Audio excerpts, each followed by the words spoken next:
প্রয়োজনে করতে হয়েছে। আমি সবচেয়ে বেশি খুশি হই, আল্লাহ মাত্র প্রশংসা জ্ঞাপন করি, যেমন প্রশংসা জ্ঞাপন করেছিলেন হযরত সুলাইমান আলাইহিস সালাম। তিনি যখন সে জনপদে যাচ্ছিলেন আর পিঁপড়ের নেতা তাদের সহকর্মীদেরকে বলছে, এখন তোমরা গর্তে ঢুকে যাও, সুলাইমান এবং তার লোকজন আসলে আমাদের পিষ্ট করে দেবে।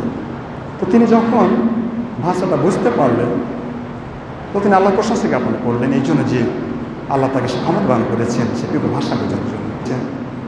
আমি আপনাদের প্রতি খুব কৃতজ্ঞ এবং আল্লাহ সুবহানাহু প্রশংসা জ্ঞাপন করছি, আলহামদুলিল্লাহ। আর যারা আমাকে সুযোগ করে দিয়েছেন তাদের জন্য কী বলবো, আমার কী আছে। আমি মহান আল্লাহ সুবহানাহু তাআলা নিকট যে আল্লাহ সুবহানাহু তাআলা আয়াতকে বলার জন্য দাঁড়িয়েছি এখানে, সে রবের প্রশংসা করব, সেই রবের নিকট প্রার্থনা করছি তিনি যেন তাদেরকে সম্মানিত করেন, এহলৌকিক জীবনে কল্যাণ দান করেন, পারলৌকিক জীবনেও কল্যাণ দান করেন, মুক্তি দান করেন। আপনার সকলকে ভালো রাখেন, যারা কবরে শুয়ে রয়েছেন তাদেরকে ভালো রাখেন, আল্লাহুম্মা আমিন। সম্মানিত মুসলিম ওলামায়ে দ্বীন, আমি আমার আলোচনায় মহাগ্রন্থ আল কোরআনের সূরা নাম্বার 22 সূরা হজের শেষ আয়াত পাঠ করেছি। তো আমি কথা এই জন্য এই আলোচনা বেছে নিয়েছি যে আমরা যে মুসলমান, একজন মুসলিমকে আগেও সংজ্ঞা শুনেছেন, একজন মুসলমান সে কোরআন এবং হাদিসের বাইরে কিছু করতে পারবেন না, এবং তার জীবন হবে, তার মরণ হবে, তার বিবি বাচ্চা সম্পদ সব হবে আল্লাহ সুবহানাহু ওয়া তাআলার জন্য। অ্যান্ড্রয়েড ফোন কিনেছেন, দামি ফোন 27,000 টাকা দিয়ে, ওটা হবে আল্লাহর জন্য, ওই ছবি দেখার জন্য নয়। আপনি ছবি দেখবেন, ঠিক আছে, আপনি ভালো ভালো ছবিগুলো দেখুন, অসুবিধা নেই, কিন্তু এই যে সাহেদ সাহেব বলছেন যে আপনি যে রঙিন গ্লাসের মধ্যে দিয়ে কী দেখছেন, আপনার ওটা ভিডিও হচ্ছে, এই সেট আপনি কিনবেন অনেক টাকা দাম দিয়ে, এটা আপনার অবশ্য ভালো কাজের জন্য ব্যবহার করা হবে। কিন্তু আমি বলতে চাই যে আল্লাহ আমাদেরকে মুসলিম করে বানিয়েছেন, আপনি যদি মুসলিম বলে দাবি করি তাহলে শরীয়তের বাইরে কিছু করা যাবে না। আমি কেমন মুসলমান, আমি মুসলমান ভাইয়ের সামনে তার সুনাম করব, তাকে ভালোবাসবো এবং তার আড়ালে গিয়ে তার দুর্নাম করব এবং মানে খারাপ কিছু করবে, এটা মুসলমান নয়, ও মুসলিম হতে পারে না। আসবে একটা হাদিস ইনশাআল্লাহ নোট করে রেখেছি। তা আসুন আমরা আলোচনায় চলে যাই, যেহেতু আর বেশি সময় নেই। আল্লাহ বলছেন, তো আমি এই জন্য এটা বেছে নিয়েছি যে আমাদের মুসলিম চরিত্র কেমন হওয়া দরকার, আর উদাহরণটা কিভাবে রয়েছে, তিনি কেমন ছিলেন, আমাদের পিতা কেমন ছিলেন। আল্লাহ বলছেন, বিসমিল্লাহির রহমানির রহিম, ইয়া আইয়ুহাল্লাযিনা আমানু রুকাউ ওয়াসজুদু ওয়া'বুদু রাব্বাকুম ওয়াফআলুল খায়রা লাআল্লাকুম তুফলিহুন। তিনি আমাদেরকে বলছেন, আমি বললাম সূরা নাম্বার 22 সূরা হজের আয়াত নাম্বার 77 মানে 78টা আয়াত রয়েছে, শেষ দুটো আয়াতে আলোচনা করছি। আল্লাহ বলছেন যে হে বিশ্বাসীগণ, তোমরা রুকু করো, সাজদা করো, তোমাদের প্রভুর ইবাদত করো এবং ভালো ভালো কাজ করো, যাতে করে তোমরা সফল কাম হতে পারো। তাহলে প্রথমে রয়েছে যে রুকু করতে হবে। আমরা মুসলমান, আমাদের তো সালাত তো থাকতেই হবে, গুরুত্ব দিচ্ছেন রুকুতে। যখন রুকু করা হয়, একজন মানুষ সে হচ্ছে সর্বশ্রেষ্ঠ প্রাণী। এর আল্লাহ বলছেন ওয়ালাকাদ কাররামনা বানি আদমা, আল্লাহ বলছেন যে আমি আদমের সন্তানকে খুব বেশি সম্মান দিয়ে তৈরি করেছি, আমি সকলের উপর তার সম্মান দান করেছি, শ্রেষ্ঠ দান করেছি এবং জলে স্থল দান করেছি, যানবাহন জলে স্থল আকাশপথ সব তিনি দান করেছেন। তো আমরা শ্রেষ্ঠ জাত, আমাদের মস্তিষ্ক উন্নত, অবনত নয়। অবনত হবে একমাত্র আল্লাহ সুবহানাহু ওয়া তাআলার জন্য। যখন রুকু করা হয়, আমি কদিন আগে শুনলাম যে একজন ব্যক্তি গেছেন ঢাকা হাইকোর্টে, তো তিনি প্রবেশ করছেন এভাবে মানে নত জানু হয়ে। এটা কাজ নয়, মুসলমানের কাজ নয়। মুসলমানের উন্নত মস্তিষ্ক অবনত হবে একমাত্র আল্লাহ সুবহানাহু ওয়া তাআলার জন্য।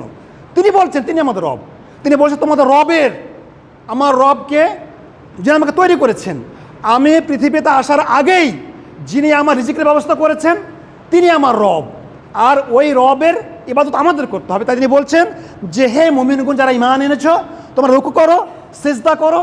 আর সিজদাতে গেলে তো মানুষ একেবারে অবনত হয়ে যায়। রুকু করলাম আল্লাহ সুবহানাহু ওয়া তাআলার জন্য, মানে অর্ধেকটুকু অবনত হলাম, আর যখন রুকুতে পড়ে গেলাম আমি নেই, আমি আল্লাহ সুবহানাহু ওয়া তাআলার হয়ে গেলাম।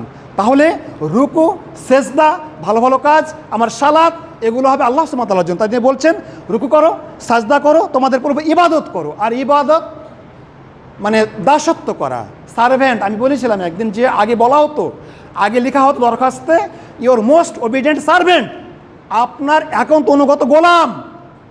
ব্রিটিশ আমলে এটা লেখা হতো দরখাস্তে, যখন ছুটি নেওয়া হতো যে আপনার একান্ত অনুগত গোলাম, এটা বাদ দেওয়া হয়েছে।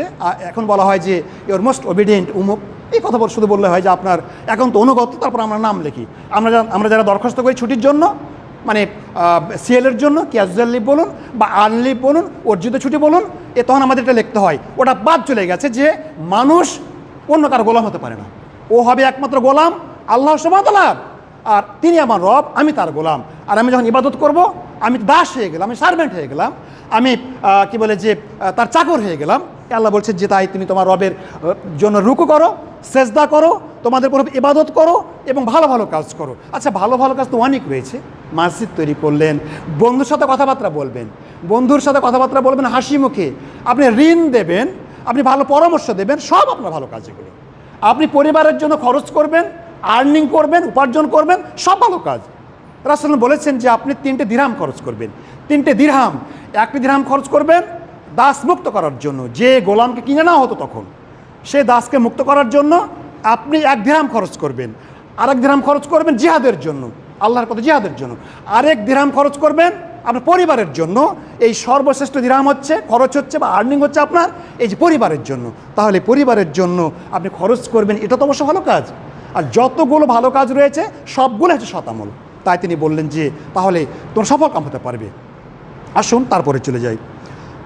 তো আল্লাহ বলছেন বিসমিল্লাহির রহমানির রহিম ওয়াজাহিদু ফিল্লাহি হাক্কা জিহাদি হুয়াস্তাবাকুম ওমা জাআলা আলাইকুম ফিদ্দীনি মিন হারাজ মিল্লাতা আবিকুম ইব্রাহিম ওয়া সাম্মাকুমুল মুসলিমিন মিন কাবলু ফি হাযা লিয়াকুনা আর-রাসূলু শাহিদান আলাইকুম ওয়া তাকুনু শুহাদা আলান নাস ফাকিমুস সালাতা ওয়া আতুজ যাকাতা ওয়া তাশিমু বিল্লাহ হুয়া মাওলাকুম ফানি'মাল মাওলা ওয়া নি'মান নাসির। এরপর হচ্ছে কি জিহাদ করতে হবে। তো জিহাদ, আসুন আগে অর্থটা বলার পর আমি জিহাদে যাচ্ছি, তার ব্যাখ্যাতে যাচ্ছি, তার সংজ্ঞাতে যাচ্ছি। আল্লাহ বলছেন আর তোমরা আল্লাহর পথে জিহাদ করো, যেভাবে জিহাদ করা উচিত তিনি তোমাদের মনোনীত করেছেন। হি হ্যাজ চুজেন ইউ, আল্লাহ আমাদের মনোনীত করেছেন। আচ্ছা, মুসলমান হচ্ছে পৃথিবীতে সর্বশ্রেষ্ঠ জাত। এমনকি একজন মুসলিম হতে পারেন সাধারণ ফেরেশতার চেয়ে উত্তম তার সৎকর্মের জন্য। সৎকর্মের মাধ্যমে তিনি হতে পারেন সাধারণ ফেরেশতার থেকে উত্তম। তাই তিনি বলছেন যে তিনি তোমাদেরকে মনোনীত করেছেন এবং দিনের ব্যাপারে, ধর্মের ব্যাপারে তিনি তোমাদের উপর কোনো কঠিন বিষয় আরোপ করেননি। তিনি তোমাদের নাম রেখেছেন তোমরা মুসলমান। হ্যাঁ, তোমাদের পিতা ইব্রাহিমের পথে অধিষ্ঠিত থাকো, তিনি তোমাদের নাম রেখেছেন তোমরা মুসলমান। এ কিতাবে এবং আগের কিতাবেও মুসলমান আমাদের পিতা ইব্রাহিম। তাহলে কী করতে হবে? তাহলে বলছেন যে আচ্ছা, তাহলে কি আরও তিনি বলছেন রেখেছেন মুসলিম এ কিতাবে এবং আগের কিতাবেও। আচ্ছা, যাতে রাসূল সাল্লাল্লাহু আলাইহি ওয়াসাল্লাম হতে পারেন তোমাদের জন্য সাক্ষ্যদাতা, আর তোমরা হতে পারো সারা বিশ্ববাসীর জন্য তোমরা সাক্ষ্যদাতা হতে পারবে। তাহলে তোমাদের কী করতে হবে? তোমরা সালাত কায়েম করো, জাকাত আদায় করো এবং আল্লাহর বিধানকে শক্ত করে ধারণ করো। তিনি বলছেন হ্যাঁ, হুয়া মাওলাকুম ফানি'মাল মাওলা ওয়া নি'মান নাসির। তিনি বলছেন তিনি তোমাদের মালিক, তিনি কত উত্তম মালিক, তিনি কত উত্তম সাহায্যকারী। আচ্ছা, আমরা আমাদের মালিকের জন্য সব করব, তিনি আমাদের রব। তাহলে তিনি বলছেন যে তাহলে তোমরা সালাত কায়েম করো, জাকাত প্রদান করো, আর তিনি হচ্ছেন তোমাদের অভিভাবক, তিনি কতই না উত্তম অভিভাবক এবং তিনি কতই না উত্তম সাহায্যকারী। তাহলে আমাদের কাজটা কি? আমরা প্রথমে কি পেলাম? আমি বলতে চেয়েছিলাম জিহাদের সংজ্ঞা। জিহাদ এখানে বলছেন আল্লাহ সুবহানাহু ওয়া তাআলা যে জিহাদ করে যেভাবে জিহাদ করা উচিত। আচ্ছা, প্রথমত সংজ্ঞাটা হচ্ছে আল্লাহর জমিনে আল্লাহর দিনকে কায়েম করার জন্য প্রাণান্ত চেষ্টা করা। আল্লাহর জমিন আইন চলবে আল্লাহ সুবহানাহু ওয়া তাআলার। যারা বলেন এই কোরআন এখনকার জন্য নয়, তারা প্রগতিবাদী, তারা নাস্তিক, তারা বেঈমান, তারা খ্রিস্টান, নাউজুবিল্লাহ তারা বলে থাকে। তাহলে তারা কোরআনকে মানেই না, তারা বলে এই কোরআন তখনকার জন্য এখনকার জন্য নয়। ছি, মুসলমান নয়, মানুষ হতে পারে না। তাহলে আমাদের যে মহাগ্রন্থ আল কোরআন সেটা হচ্ছে জীবন বিধান। সেই জীবন বিধানের আইনকে বাস্তবায়ন করার জন্য প্রাণান্ত চেষ্টা করতে হবে, মানে যথাসাধ্য, যার ওপর আর কোনো চেষ্টা নেই। তাহলে এটা হলো 1 নম্বরের কথা, জিহাদ। আরেকটা হচ্ছে এই আপনি ভালো কাজ একটা করবেন, তার জন্য চেষ্টা করা। শয়তান প্ররোচিত করছে, মসজিদ তৈরি করবেন, এত টাকা দান করে দেবেন। সাউন্ড বক্সের কথা বললো, ভাই এত টাকা দান করে দেবে, তো চলছে তো ভাই, কি দরকার। শয়তান প্ররোচিত করছে, আপনি চেষ্টা করছেন না আমি ভালো কাজ করব, আমাকে ভালো কিছু করতে হবে। ভাইয়েরা বাইরে থেকে আসছেন, কিছু ভালো কথা শুনবেন, যারা কাছে আছেন তারা শুনতে পাচ্ছেন, আর যারা বাইরে থাকবে তারা শুনতে পাবেন না। এক সপ্তাহের মিলনস্থল জুমা, এই যে দিনের শ্রেষ্ঠ দিন, এখানে আসা হয় কথাবার্তা শোনার জন্য। আসুন, যে ঈদের সালাতে, জুমার সালাতে সারা গসিয়া পাঠ করা হয়, সারা আলা পাঠ করা হয়, এবং আরাফার ময়দানে যে খুতবা তিনি প্রদান করেন ইমাম সাহেব, কত গুরুত্বপূর্ণ খুতবাগুলো। রাসূল সাল্লাল্লাহু আলাইহি ওয়াসাল্লাম যে হাজার হাজার সাহাবায়ে কেরামকে নিয়ে সেই খুতবা তিনি প্রদান করেছিলেন, তারা শুনেছিলেন। তো আমাদের যে সাপ্তাহিক দিন, এখানে গুরুত্বপূর্ণ কথাবার্তা বলা হয়, ইমাম সাহেব পাঠ করে থাকেন, সালাত আদায় করে থাকেন। এই যে মিলনস্থল, যদি শুনতেই কিছু না পেলেন তা আসলেন কেন? না, আসতে হবে, অবশ্যই আসতে হবে, কিন্তু শুনতে হবে। সপ্তাহের যে কথাগুলো আমাদের দিক নির্দেশনা তিনি দিয়ে থাকেন, এই যে অহংকার বিষয়ে আলোচনা করা হয়েছে, শুনতেই পেলেন না যে অহংকার করলে কি হবে, না করলে কি হবে, অহংকার একমাত্র কে করবেন, অহংকারের মালিক তো একমাত্র আল্লাহ সুবহানাহু ওয়া তাআলা। ভালোভাবে কথাবার্তা বলবেন, ইসলামের কথাবার্তা বলবেন, বন্ধুকে ভালোবাসবেন, কিছু বুঝতে পারলাম না, আসলাম আর গেলাম, ইয়েতে গেলাম, ঈদগাহে গেলাম, কিছু বুঝতে পারলাম না, তাহলে তো হবে না। তো দেখুন যে এই যে মিলনস্থল, এই যে সপ্তাহ, তারপর আপনার পবিত্র ঈদের সালাত দুটো, তারপর আরাফার ময়দানে যে খুতবা, সেগুলো শোনা হবে এই জন্য যে আমাদের ভবিষ্যৎ জীবনের জন্য। তাহলে তিনি আমাদেরকে বলেছেন যে সেভাবে জিহাদ করো। আমি বললাম যে ভালো কাজ আপনি করবেন, শয়তান বাধা দিচ্ছে, প্ররোচিত করছে। আপনি ফজরের সালাতে আসবেন, একটু বৃষ্টি হয়ে গেছে, না যাও, বাসাতে পড়ি। আমি দেখেছি আমাকেও শয়তান কিন্তু প্ররোচিত করে, বৃষ্টি হয়ে গেছে, কেন এখন মসজিদে যাবা। আমি বলি, মনে মনে বলি, তারপরে কোনো সময় ছাড় অবশ্যই রয়েছে, মসজিদের ব্যাপারে ছাড় রয়েছে। এই যে গতকালকে তো আমি বললাম যে না, আমাকে মসজিদ যেতে হবে। এই যে শয়তান বলছে, টেনে ধরছে আমার পিছন দিক থেকে, যাবা না। আমি বলছিলাম যেতে হবে। মসজিদে সালাত আদায় করবেন, 26 গুণ 27 গুণ, 26 না 27 গুণ সব পাবেন আপনি। আদায় করলেন বাসায়, একটা সব পেলেন, 1000 পেলেন, 1 লাখ পেলেন, এখানে আসবেন 27 গুণ বেশি পেলেন। তো শয়তানকে বেশি করতে দিবে না তো।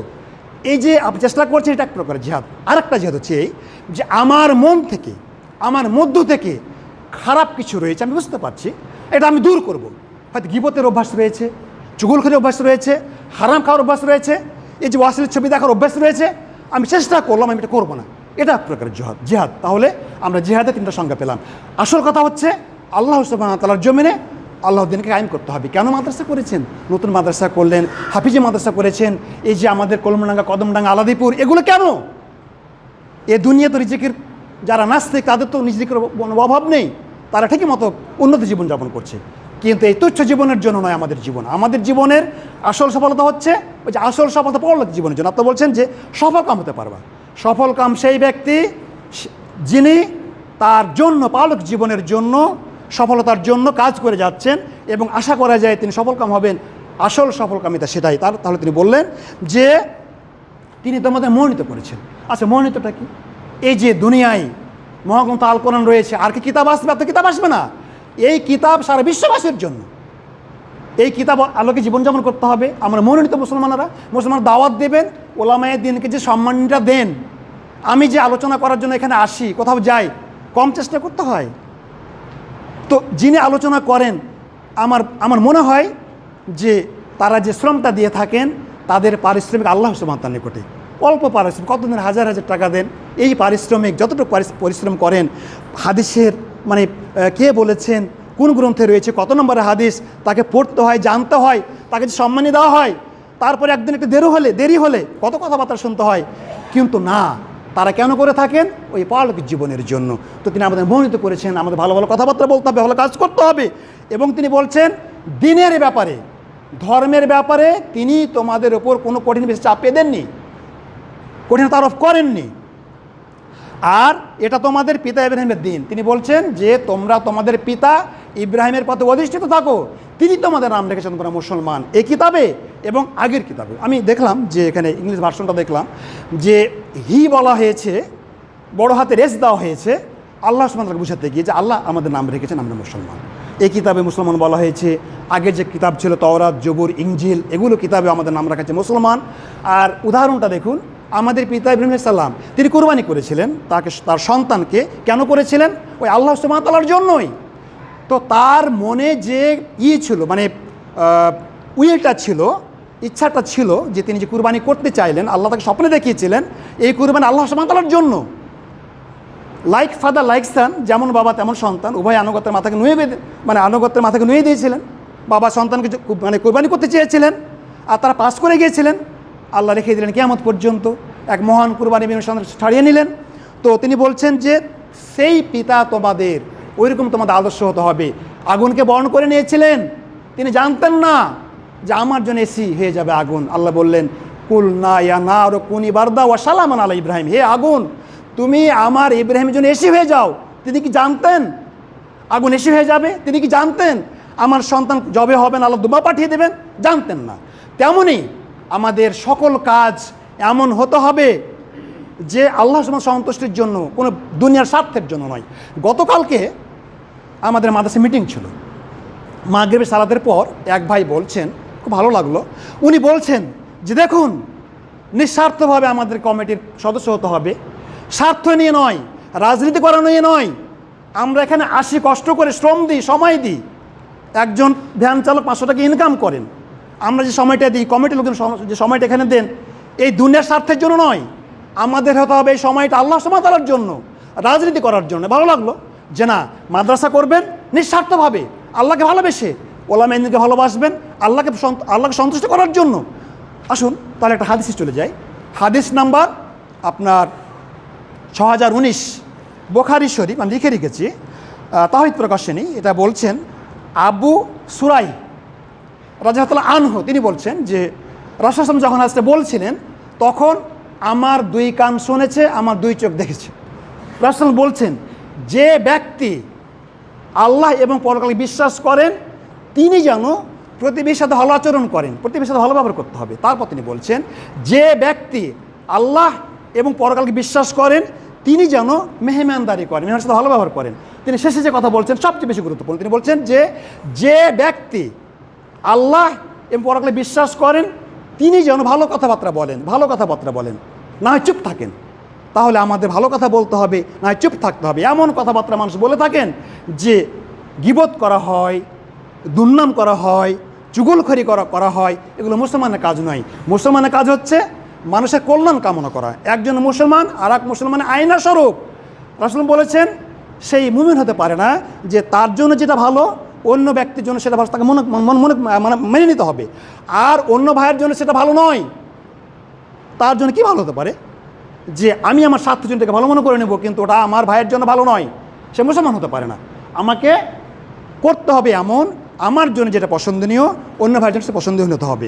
তো আসুন একটা হাদিস থেকে আলোচনা করে নিই। তাহলে আমরা এখান থেকে পেলাম যে আমাদের পিতা ইব্রাহিম যে আদর্শ তিনি কায়েম করে গেছিলেন, আমাদের সে আদর্শ হতে হবে। আর আল্লাহ বলছেন তোমরা হবা, রাসূল সাল্লাল্লাহু আলাইহি ওয়াসাল্লাম হবেন তোমাদের জন্য সাক্ষ্যদাতা।